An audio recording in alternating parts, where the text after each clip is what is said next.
So guys, for the first method, you're gonna head over to search and type in edit power plan. Click on it. And now once you're on this, you're gonna click on power options.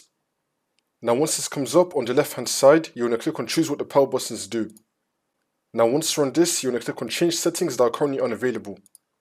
Now once this comes up, it's going to be saying turn on fast startup. Make sure that you have this box unticked. You want to untick this box like you see on my screen right now. It's been unticked. You now want to click on save changes. This should now fix your problem. If that's still not working, then for the second method, you're going to head over to search and type in check for updates. Click on it. And then once you're on this, you're going to click on check for updates. Make sure that your computer is fully up to date. For the last method, you're going to head over to search and type in CMD. Now you're going to run it as administrator. And then click on yes.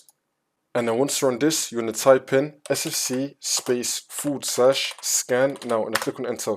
Then you want to run this scan. Wait for this to load. I'm going to skip the video to when the scan will be fully completed. And then once that's been done, you now want to type in dism /online /cleanup -image /restore health. Click on enter again. You now want to run this scan as well. Wait for this to load. And then once that's been done, you now want to type in power cfg -h off. Click on enter. This should now fix your problem.